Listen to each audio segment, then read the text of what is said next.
शैतान का खौफ भाग 2। गांव में उस रात के बाद से कुछ अजीब होने लगा। हवेली से बचकर लौटे चारों दोस्तों ने शपथ ली थी कि वे उस जगह का जिक्र कभी किसी से नहीं करेंगे। लेकिन ऐसा करना उनके लिए आसान नहीं था। अर्जुन, जो कभी तर्कों और विज्ञान पर विश्वास करता था, अब रात में सो नहीं पाता था।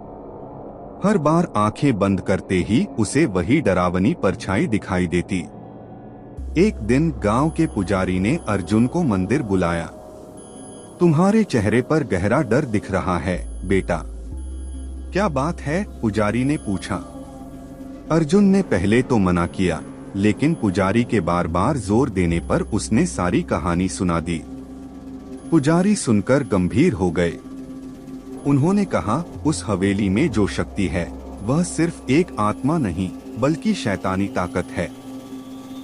वह तुम्हें और तुम्हारे दोस्तों को कभी चैन से नहीं जीने देगी। तुम्हें उससे मुक्ति पानी होगी। पुजारी ने सुझाव दिया कि चारों दोस्तों को एक विशेष अनुष्ठान में भाग लेना होगा जो शैतानी ताकत को शांत कर सके। अर्जुन ने बाकी दोस्तों को पुजारी की बात बताई। पहले तो निखिल और रोहित तैयार नहीं हुए। उन्होंने कहा, हमें दोबारा उस मौत के कुएं में जाने की जरूरत नहीं। लेकिन जब विजय ने उन्हें समझाया कि अगर उन्होंने कुछ नहीं किया तो यह खौफ उनकी जिंदगी बर्बाद कर देगा, वे मान गए। अनुष्ठान की तैयारी शुरू हुई।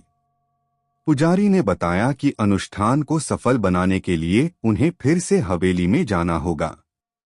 यह सुनकर सभी का खून जम गया, लेकिन और कोई रास्ता नहीं था। रात का समय।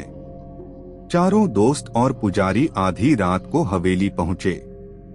पुजारी ने अपनी माला और पवित्र जल साथ रखा।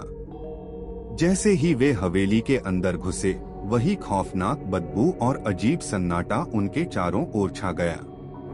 पुजारी ने कहा, जो भी हो, मेरी बात मानना और मेरी सुरक्षा के घेरे से बाहर मत जाना। उन्होंने हवेली के उसी कमरे में जाकर अनुष्ठान शुरू किया जहां शैतान ने अपनी उपस्थिति दिखाई थी। पुजारी ने मंत्रोच्चारण शुरू किया और चारों दोस्त गोला बनाकर बैठ गए।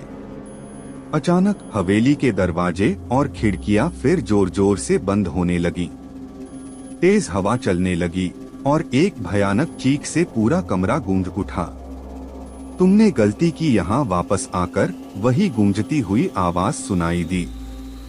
कमरे के बीचों बीच फिर से वही डरावनी परछाई प्रकट हुई, लेकिन इस बार उसका चेहरा और भी विकृत और डरावना लग रहा था। पुजारी ने हिम्मत दिखाते हुए कहा, मैं तुम्हें चेतावनी देता हूँ, यहाँ से चले जाओ। तुम्हारा समय पूरा हो चुका है। शैतान ने गुस्से से चीखते हुए कहा, यह मेरी जगह है, तुम मुझे यहाँ से नहीं हटा सकते। अर्जुन और उसके दोस्तों का दिल तेजी से धड़कने लगा। तभी शैतान ने हवा में उड़ते हुए विजय की ओर हाथ बढ़ाया और उसे अपनी ओर खींचने लगा। विजय जोर जोर से चिल्लाया, बचाओ, मुझे मत ले जाओ। पुजारी ने तुरंत पवित्र जल फेंकते हुए मंत्र पढ़ना तेज कर दिया।